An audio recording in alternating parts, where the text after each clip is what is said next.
Mesdames et messieurs, bonjour à toutes et à tous. Bienvenue sur un nouvel épisode de notre message aujourd'hui.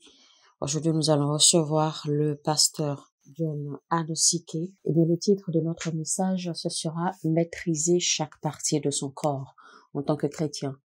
Maîtriser chaque partie de son corps. Parce qu'en réalité, l'homme, il y a 3 éléments qui composent l'homme, spécialement quand vous êtes né de nouveau. Eh bien, vous avez 3 éléments qui composent votre corps. Il y a un esprit, il y a l'âme, et il y a le corps lui-même. Et chaque partie du corps de l'homme, c'est-à-dire l'esprit, l'âme et le corps, a sa propre dimension spirituelle. Si nous n'apprenons pas comment avoir une relation ou comment nous connecter, nous n'apprenons pas également comment engager notre nature de 3, c'est-à-dire notre triple nature, eh bien, il sera inévitable que nous soyons limités dans les activités spirituelles. Alors, il faut avoir la maîtrise du règne physique. Il faut avoir la maîtrise du règne de l'esprit. Il faut également avoir la maîtrise du règne de l'âme. Parce que rappelez-vous, j'ai dit que l'homme était composé de 3 éléments, l'esprit, le corps et l'âme. Donc, il y a la dimension du corps physique, il y a la dimension de l'esprit et il y a la dimension de l'âme. Donc, ces 3 dimensions, en réalité, sont à étudier et à maîtriser. Parce que généralement, nous essayons toujours d'utiliser l'intelligence physique. Nous essayons toujours d'utiliser les moyens physiques, nos capacités physiques pour comprendre le règne spirituel, ce qui ne peut pas marcher. Le règne spirituel ne peut être compris et maîtrisé que par l'esprit. Parce que nous communiquons avec le règne spirituel à travers notre esprit ou avec notre esprit. Nous communiquons avec le règne de l'âme, avec notre âme. Nous nous connectons à nos pensées à travers les cellules de notre cerveau. Il faut savoir que les pensées, ce sont les pensées. En fait, les pensées constituent la clé qui débloque ou qui propulse l'activité du cerveau ou des cellules cervicales. La façon dont les cellules cervicales sont puissantes, je ne suis pas certain que nous sommes déjà arrivés à exploiter 10%, d'accord, de la capacité des cellules cervicales. Je ne pense pas. Le problème, c'est que nous essayons de propulser ou de mettre en activité nos cellules cervicales à travers les moyens physiques ou à travers une compréhension naturelle, c'est-à-dire que nous essayons de forcer notre compréhension naturelle sur l'activité des cellules cervicales. Et nous ne savons pas que ce sont nos pensées qui vont propulser et renforcer les cellules cervicales. Aucun élément ou aucun composant du corps humain, que ce soit les organes, et là je parle en fait des éléments physiques du corps physique. Donc, il y a les cellules sanguines, les cellules cervicales, nos pensées, les éléments qui composent le corps physique. Tout ça, d'accord, est venu de l'homme. Tout ça est humain. Tout ça est venu, d'accord, avec le corps humain que Dieu a créé. Et rappelez-vous, c'est la main de Dieu qui a formé chaque partie du corps humain. Et on sait que Dieu est esprit. Donc, Dieu, ou l'esprit de Dieu a formé l'être humain. Donc, tout ce que nous voyons comme être physique sur la terre, que ce soit les animaux, que ce soit les arbres, etc., tout ce qui vit sur la terre, en fait, sont venus de la terre. Que Dieu a commandé à la terre de générer, de produire toutes ces choses. Et les créatures dans la mer sont venues des eaux. Mais quand Dieu a voulu créer l'homme, eh bien, il a fait intervenir ses mains. Donc, chaque partie de l'homme repose sur une compréhension spirituelle. Et il faut donc une compréhension spirituelle pour pouvoir activer et maximiser notre relation, notre communication, notre engagement avec les parties de l'homme, le corps, l'esprit et l'âme. Chacune de ces parties de l'homme, en fait, toutes ces parties sont reliées. Chacune d'elles est reliée à l'autre. Alors, et la capacité de notre compréhension, de notre maîtrise spirituelle du règne de la pensée, qui est généralement dépendant du règne de l'âme, l'âme qui dépend maintenant du règne de l'esprit, va propulser ou va aider, d'accord, à la longévité ou à l'éternité du corps humain. À travers les cellules cervicales, le règne invisible devient non productif sans l'évidence dans le règne physique ou dans le règne visible. Les choses matérielles deviennent inutiles.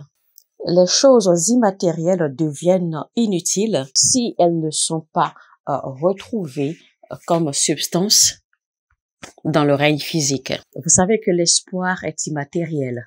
On ne peut pas voir l'espoir. L'espoir n'est pas visible. L'espoir n'est pas palpable. L'espoir n'est pas tangible. L'espoir est spirituel. Et pourtant, il existe la tangibilité de l'espoir, parce que l'espoir est une substance. Donc, tout ce qui se trouve dans le règne de l'esprit attend d'être exprimé ou attend de se manifester dans le règne physique. La Bible dit ceci.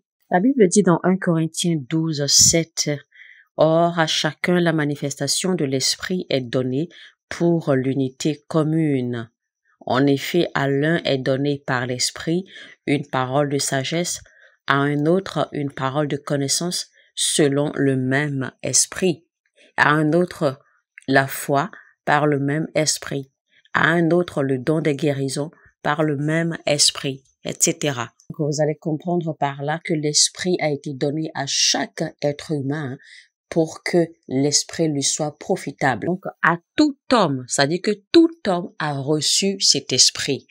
Tout homme a reçu cet esprit de manifester les choses invisibles depuis le règne de l'esprit. Il est très simple alors de comprendre que vous pourrez profiter de cet esprit ou vous pourrez facilement jouir, d'accord, des réalités ou de la capacité de cet esprit seulement, si seulement vous avez la capacité de manifester les choses immatérielles du règne de l'esprit pour les amener en choses matérielles, en choses palpables dans le règne physique.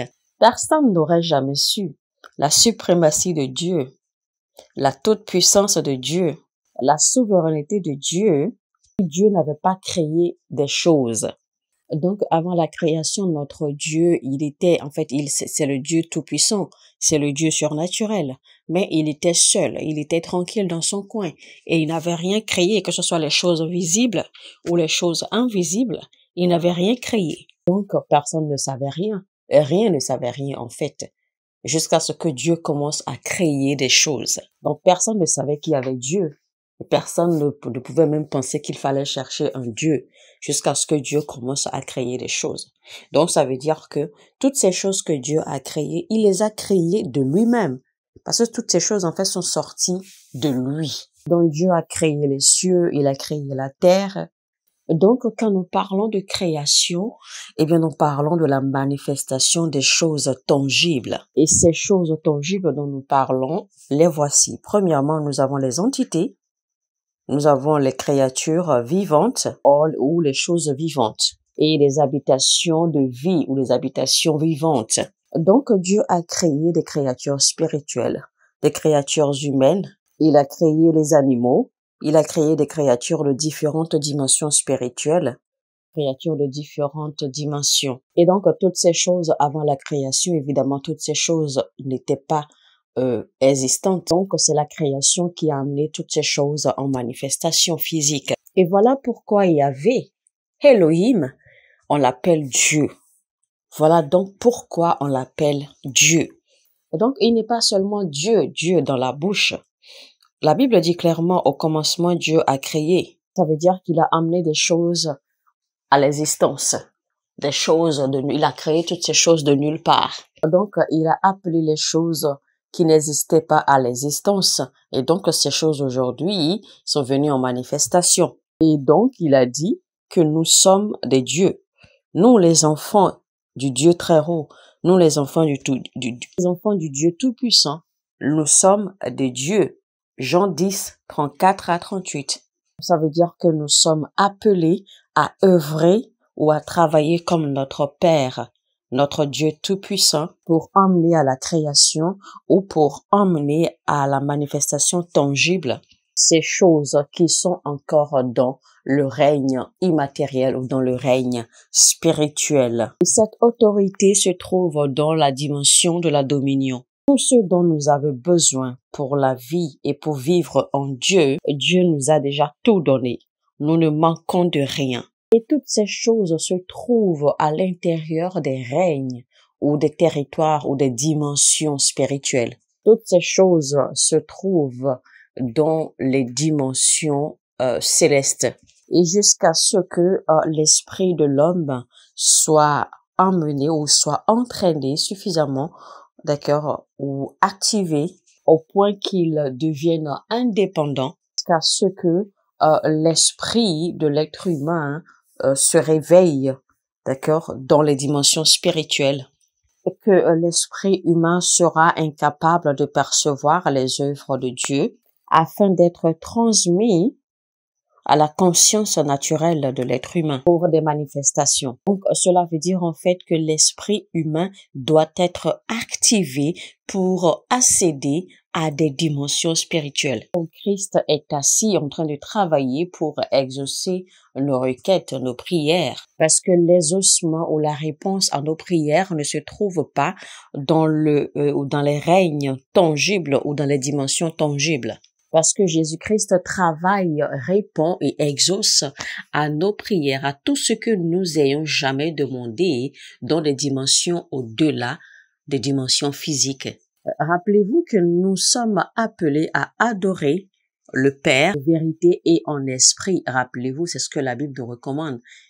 Car Dieu a dit que nous devons l'adorer en esprit et en vérité. Jean 4, 24. Je dirais plutôt de l'adorer en esprit et dans les réalités, parce que si on dit et en vérité, parlons de la vérité, en fait, là on parle, parce qu'en réalité, la vérité n'est pas doctrinale. Parce que tout ce qui est doctrinal n'encourage pas ou n'aide pas notre foi. Et tout ce qui est doctrinal ne facilite pas notre adoration réelle à Dieu. Les doctrines vous aident seulement à être fort et à affermir votre salut. Quand l'apôtre Paul a dit, quand il a écrit, il a dit « Soyez remplis de la connaissance de sa volonté avec une compréhension spirituelle. » Et également en sagesse, qu'est-ce que cela signifie? Cela veut simplement dire que lui-même, l'apôtre Paul, n'avait pas la volonté. Donc, ce que l'apôtre Paul a écrit, en fait, c'est l'un des mystères que Christ lui a révélé pour le salut des païens. Donc, ce que Paul écrivait, en fait, Paul a écrit cela parce que lui-même ne connaissait pas la volonté de Dieu. Donc, ce qu'il a écrit parce que c'est ce que Christ lui a révélé pour le salut, pour la rédemption des païens. Afin que le peuple de Dieu ne soit pas balancé ici et là par de diverses doctrines, par de doctrines étrangères. Donc, Paul a écrit ce qu'il a écrit aussi pour permettre en fait aux païens d'avoir une relation solide avec le Père. Donc, l'esprit humain doit être activé de sorte à ce qu'il devienne actif indépendamment. Il est écrit dans Actes 17, 28, « Car en lui nous avons la vie, le mouvement et l'être. » C'est ce qu'ont dit aussi quelques-uns de vos poètes. Maintenant, qu'est-ce que cela veut dire en fait ce verset quand il dit que en lui nous avons la vie, le mouvement et l'être? De quel être parle-t-il? Ça parle de l'esprit. Ça parle de l'esprit humain. Donc, les activités de l'esprit humain devraient être, d'accord, en fait, chose normale, de la même façon que nous vivons dans le règne physique. Ça veut dire que l'être humain, l'esprit de l'être humain doit être super actif. Nous avons le devoir d'être actifs dans les dimensions spirituelles. Vous possédez les clés du royaume et vous avez été bénis déjà avec toutes sortes de bénédictions dans les lieux célestes. Voici ce que l'Écriture dit. Nous sommes venus au mont Sion, cité du Dieu vivant, à Jérusalem céleste. Paul nous faisait comprendre clairement qu'il y a une autre existence qu'il faut débloquer, qu'il faut activer. Nous devons normalement vivre cette existence de façon naturelle, de la même façon que nous vivons notre vie dans le physique, dans le règne physique naturellement. Tant que cette autre existence n'est pas activée, nous serons incapables de recevoir ou de manifester les réponses ou les ossements de nos prières. Mesdames et messieurs, nous sommes arrivés à la fin de notre message. Le titre, c'était « Comprendre les parties composantes du corps humain ». Comprendre les parties composantes du corps humain. Et c'était donc avec le pasteur John Anosike. Que vous bénisse et à très très bientôt.